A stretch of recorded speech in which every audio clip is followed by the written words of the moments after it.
Udumo kuNkulunkulu kweliphezulu nokuthula emhlabeni kubantu abathokozelwa nguye. Kubaba uNsibando okubingelelayo, Ndlalifa yezulu. Ngithi uJesu Kristu yiNkosi. Siyambonga-ke, siyamdumisa. Phefumulo wami uyayitusa iNkosi. Usiphile usuku lwanamhlanje lokuba siqhubeke nenkonzo yethu, siqhubeke nokulungisa indaba yethu, siqhubeke nokwenza imikhondo nendlela yakhe iqonde. Siyambonga-ke kakhulu uNkulunkulu, siyamdumisa. Bazalwane, hhayi kusho ukuthi kuseyisizini nje, kuseyisizini. Hayi, bayaphuma abantu. Kodwa ngiyabonga khona abaletha abantu. Bayabaletha, baletheni. Kona kuyasondela ukuthi uvaleke luya 75 omgodi. Inkinga ukuthi bayaphuma abanye. Angiwaphethe-ke ama-figures, asizokuzikhathaza ngawo. Qhubekani niletha abantu, uNkulunkulu akubusise. uNkulunkulu akubusise. Ngiyabonga kakhulu. Sizoya-ke ezweni lenkosi, sikhuluma ngobunye. Ubunye sikhuluma ngabo.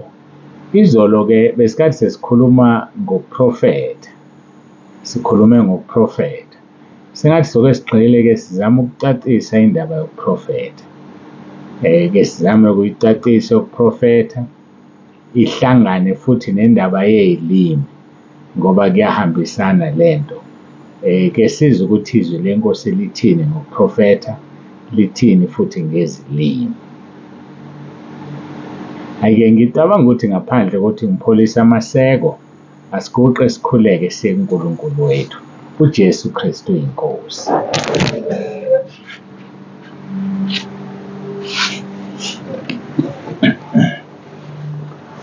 Baba olungileyo, Baba ongcwele, Nkulunkulu onomusa, siyacela ngomoya wakho oyingcwele usicacisele lezi ziphiwo zikamoya esokuprofetha nesezilimi ngokwezwi lakho. Yiba phakathi kwethu kule nkonzo, Nkosi. Ngiyacela ngegama elinamandla lenkosi yethu uJesu Kristu ophilayo. UJesu Kristu yiNkosi. Amen.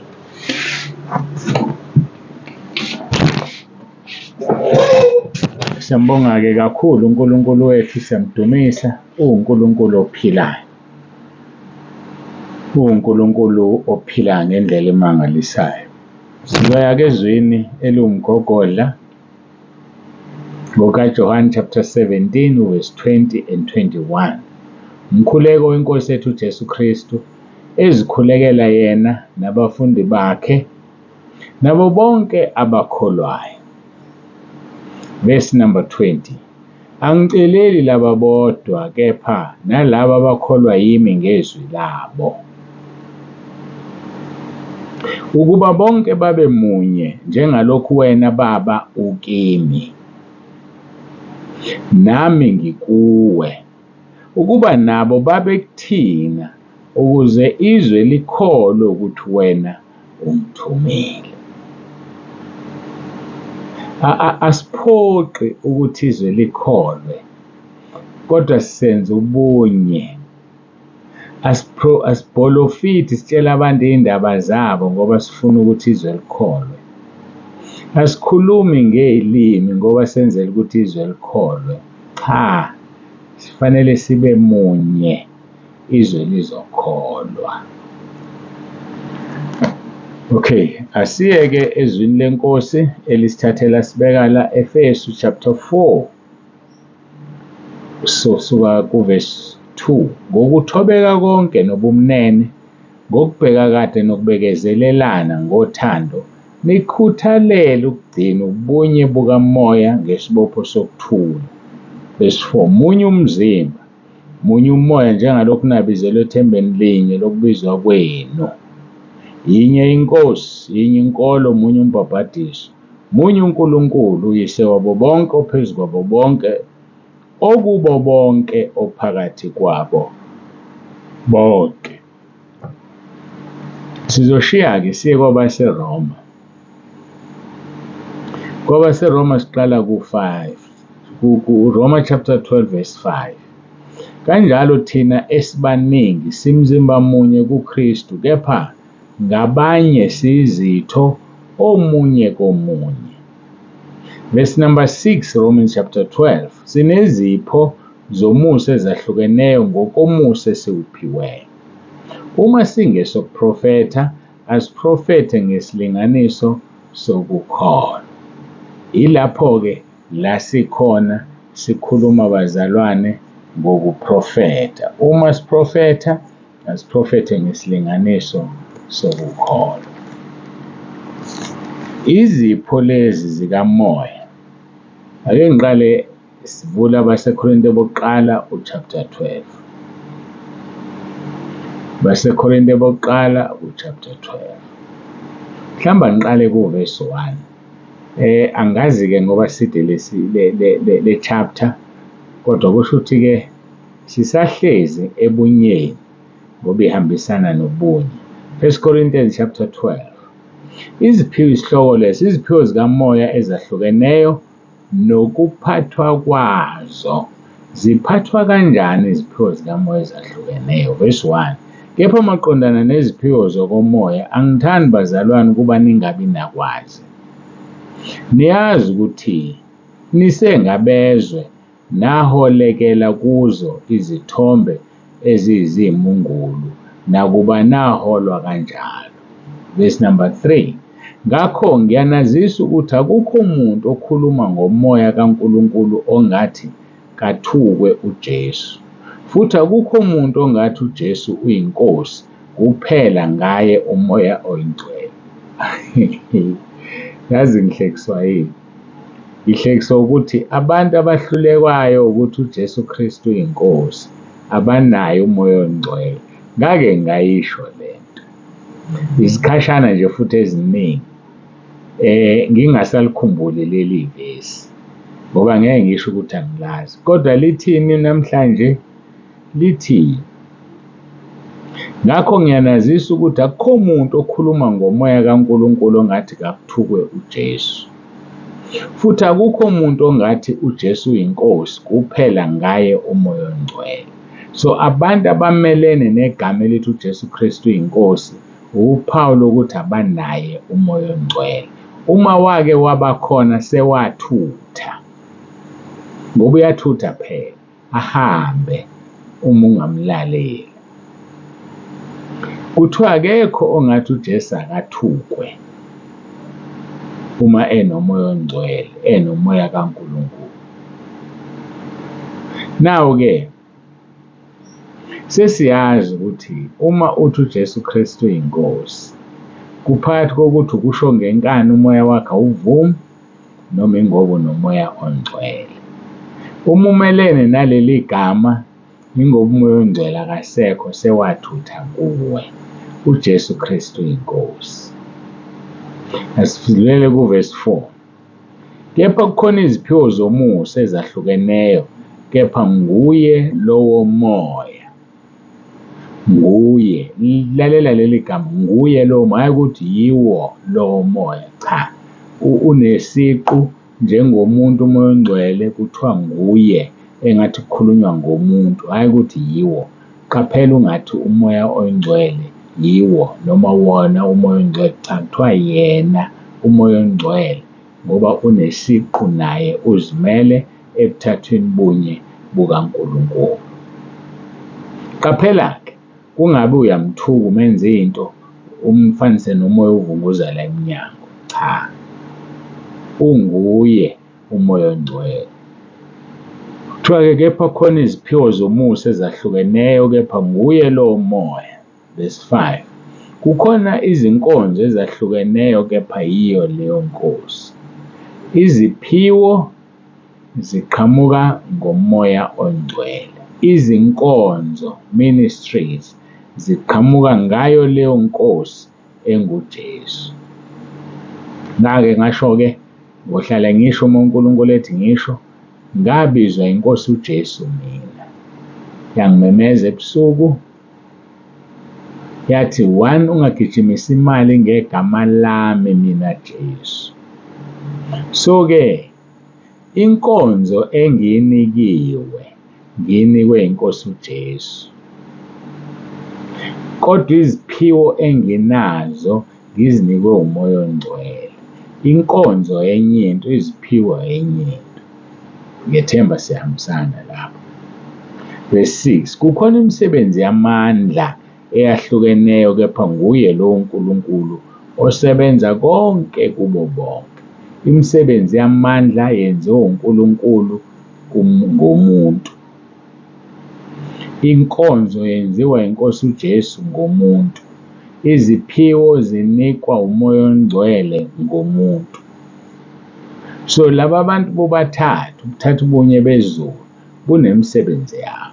uMoya oNgcwele izipho, iNkosi uJesu isinika izinkonzo, bese kuzothi uNkulunkulu Baba asinikeze imisebenzi yamandla. Uxolo, imisebenzi yamandla siyithola kuNkulunkulu osebenza konke kithina sonke. Verse number 7, kepha yilona loyo uphiwa okubonakalisa umoya kube ngokokusiza. Uphiwa into ebonakalisa umoya bese iba ngokokusiza. Yingakho ngake ngasho ngelinye ilanga ngathi laba bantu abenza sengathi banoMoya oNgcwele bayamthuka uMoya oNgcwele. Lithi-ke leli vesi, lona loyo uphiwa ukubonakalisa umoya kube ngokokusiza. So umuntu wenza izinto sengathi uyabonakalisa ukuthi unomoya engenaye. Lokho sekwenza ukuthi-ke kube ukumthuka uMoya oNgcwele. uMathewu chapter 12, uverse 30 kuya ku-32, ongenami umelene nami, ongabuthi nami uyahlakaza. Amazwi kaJesu. Verse 31, ngalokho ngithi kini, abantu bayakuthethelelwa zonke izono nokuhlambalaza, kepha ukuhlambalaza umoya akuyi ukuthethelela. So ukuzenza sengathi unoMoya oNgcwele uyamhlambalaza, ngeke uthethelele. Njengala bantu, ake ngilinganise, abantu abakhrema izilimi abanazo, bakhrema ukuthi bazothandaza abathini ukuze kuzwakale sengathi izilimi. Labo bantu badelela uMoya oNgcwele. Labo bantu bamhlambalaza, ngeke besathethelelwa kuleli nakwelizayo, ngoba benza sengathi banoMoya oNgcwele. Benza sengathi kukhuluma uMoya oNgcwele kubo, kanti cha, bayazenzela nje. Verse number 32, yilona loyo ukhuluma izwi elimelene nendodana umuntu uyakuthethelelwa, kepha lowo ukhuluma elimelene noMoya oNgcwele akayi ukuthethelela nakulelizwe nakwelizayo. Besibuka-ke uMathewu chapter 12, uverse 30 kuya ku-32. Yekani ukuzenza abantu abanoMoya oNgcwele engekho. Yeka ukuziportraya, uziveze ugcwaliswe ngamandla kaMoya oNgcwele. Uxolo, kanti uyazi wena ukuthi ugcwaliswe ngamandla akuphi.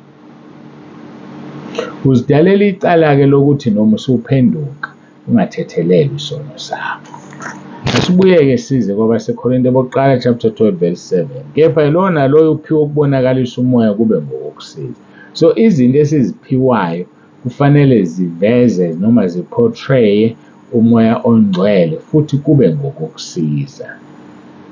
Verse number 8, ngokuba omunye uphiwa ngomoya izwi lokuhlakanipha, kepha omunye izwi lokwazi ngaye lo moya, omunye ukholwa kuye lo moya, omunye iziphiwo zokuphulukisa kuye umoya munye.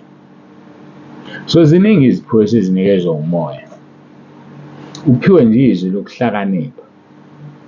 Uma uvula umlomo kuvela ukuhlakanipha, hayi kwamadimoni, kwasezulwini, ngoba uMoya oNgcwele ohlakaniphile.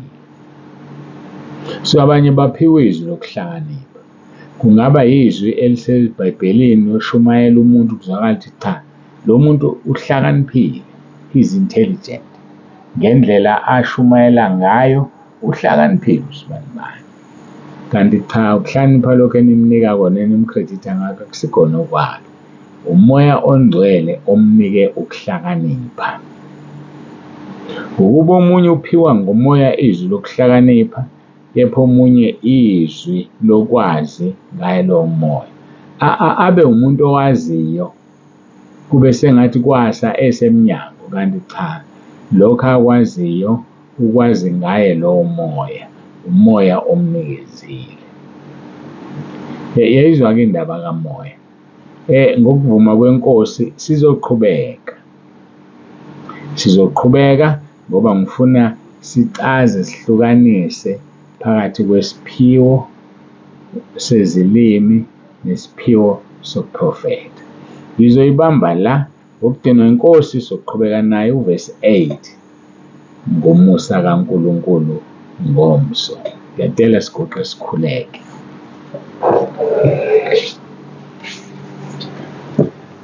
Baba, egameni likaJesu, uNkulunkulu wethu onomusa, ngiyakhuleka ngiyacela ubusise lo naloyo olalele. Silindele ukuqhubeka kwale nkonzo. Sinethemba Nkosi uzophinda usiphe yona kusasa uma usasigcinile. Sisalindile ukulandwa ngoba usithembisile ukuthi ekhaya likababa kunezindlu eziningi. Kusisa-ke Nkosi olalela lizwa lenza izwi. Siyabonga kakhulu, unguNkulunkulu ezulwini, uNkulunkulu emhlabeni, uNkulunkulu ezinzulwini zonke. Wenza konke okuthandayo ezulwini nasemhlabeni nasezinzulwini. Siyabonga, udumo lonke lungolwakho. UJesu Kristu eyinkosi. Amen.